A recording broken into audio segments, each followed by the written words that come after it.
recommendation na pag-aayos ng computer. Unang-una, do not work alone so that there's someone who can take care of you in case of an emergency. Number 2, always power off the computer and unplug the computer before working on it. Number 3, take away any liquid near your working area to avoid getting electrocuted or accidentally damaging the computer parts.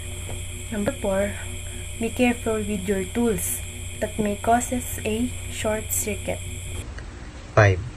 Always ground or discharge yourself before touching any part of the computer. 6. Do not use excessive force if things don't quite slip into place. 7. The area before and after using it to maintain sanitation and prevent accident. 8. Hold the components on the edges and do not touch the integrated circuit part. 9. Always wear personal protective equipment or PPE in accordance with the organization's OHSS procedures and practices.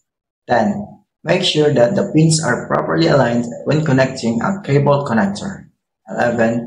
Contingency measures during workplace accidents, fire, and other emergencies should be recognized. And use a brush, compressed air, or blower in cleaning the computer system.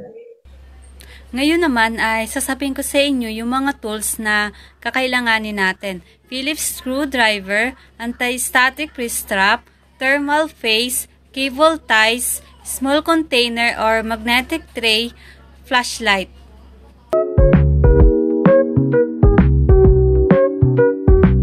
Step 1. Unplug your computer and peripheral items like power supply port, USB port, other ports, audio jacks, Ethernet port, video output port, expansion slot, and other components that was connected to the back panel. Step 2. Remove side covers by using screwdrivers and do not use too much force when removing it. Step 3. Disconnect connectors. Sa pag-disassemble ng computer, dapat lahat ng wires na nakakonect sa motherboard ay nakadisconnect na, katulad ng front panel wires, sa power supply wires at iba pang nakakonect sa motherboard.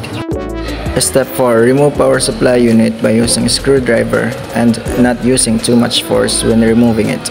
And suportaan ang power supply unit para hindi mabagsak at magka-damage ito.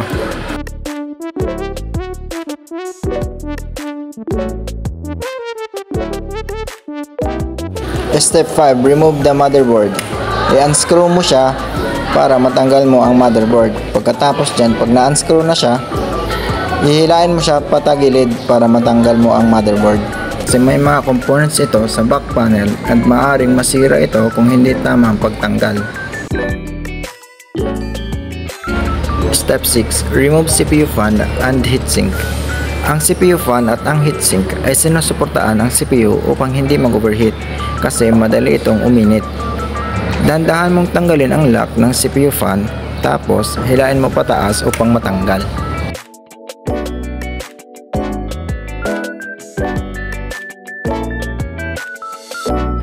Step 7. Remove CPU or processor. Ang CPU or Central Processing Unit ay ang utak ng computer. Bago ito tanggalin, iusod mo ang lever tapos itaas. Ang paghawak ng CPU ay gilid lamang gamit ang 2 o 3 daliri. Bawal ito hawakan basta-basta kasi maaaring magka-damage ito at hindi na gumana pag bastahang hinawakan ito. Step 8. Remove RAM modules.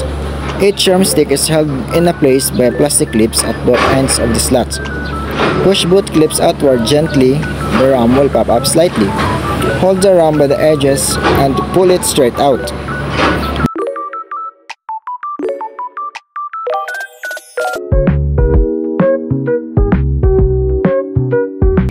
Ngayon, ibalik na natin ang lahat ng part ng computer. Ang una nating ibalik ay ang power supply. Tulad ng una, alalayan ito at huwag gamitan ng pwersa upang hindi ito masira.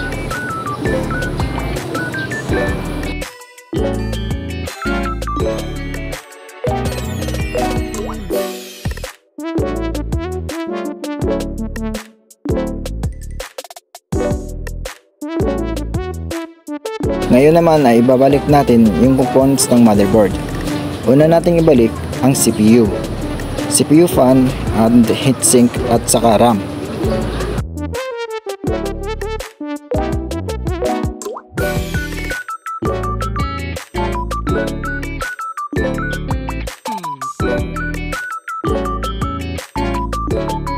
Kapag nilagay na yung lahat, ibabalik na yung motherboard sa loob ng case. Alalayan itong mabuti para hindi masira.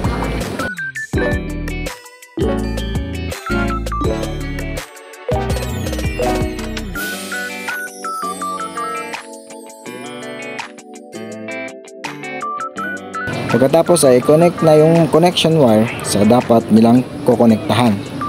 At siguraduhin natin naka-aligned ang lahat ng connectors. At tiyakin natin na secured at organized ang lahat ng ito.